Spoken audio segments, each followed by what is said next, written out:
Hello friends, मैं हूं आपका होस्ट अभिजीत और आप देख रहे हैं लुक अप। आज जानेंगे नासा ने क्यों कहा कि हमारी धरती को एक नहीं बल्कि 2 चांद है, और फिर जानेंगे नासा ने क्यों कहा कि चांद पर भी जीवन हो सकता है। फिर जानेंगे JWST से आ रहा है ट्रैपिस्ट सोलर सिस्टम के और एक ग्रह का डाटा, और उसकी वजह से वैज्ञानिकों की जो कार्बन डाइऑक्साइड वाली पहेली है वो सुलझने के अलावा कैसे और उलझ रही है। इन सारे टॉपिक्स के चैप्टर्स मैंने नीचे बनाए हैं, आप सीधे चैप्टर्स पर भी स्विच कर सकते हैं। तो चलिए शुरू करते हैं आज का लुक अप। वैज्ञानिकों ने हमारी धरती के साथ घूमने वाले और एक चांद का पता लगाया है जिसे वैज्ञानिकों ने कॉजी मून कहा है। आज तक हमें ये दिखाई नहीं दिया था क्योंकि ये बहुत ही छोटा है, जिसकी कुल चौड़ाई 50 फीट है। दरअसल ये एक एस्टेरॉयड है जिसका नाम है 2023 FW13। वो हमारी धरती के साथ हमारे चांद जैसे सूरज के ऑर्बिट का चक्कर हमारे साथ ही लगाता है। मतलब ये भी एक चक्कर लगाने के लिए 365 डेज लगाता है। और मजेदार बात यह है कि ये धरती का चक्कर लगाता है, लेकिन आज से नहीं बल्कि 2200 साल पहले से।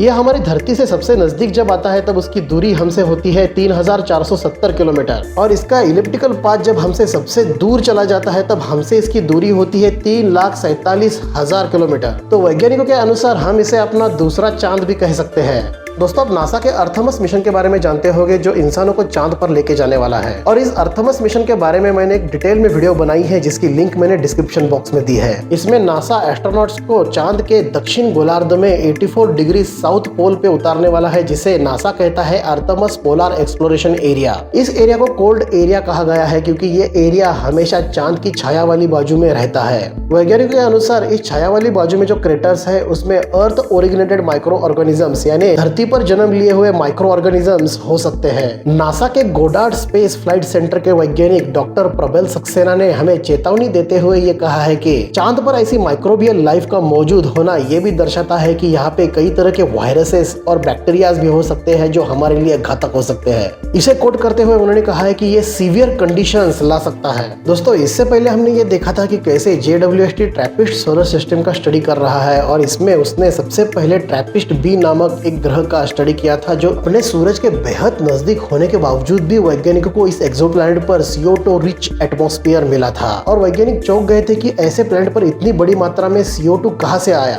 यही जानने के लिए वैज्ञानिकों ने JWST का रुख किया था ट्रैपिस्ट 1c नामक एक ग्रह पर। ट्रैपिस्ट 1c अपने होस्ट स्टार का चक्कर 2.42 अर्थ डेज में लगाता है। दरअसल वैज्ञानिकों के लिए ट्रैपिस्ट 1c का स्टडी करना बहुत ही महत्वपूर्ण था क्योंकि ये ग्रह अपने होस्ट स्टार का चक्कर गोल्डीलॉक्स जोन में यानी हैबिटेबल जोन में लगाता है।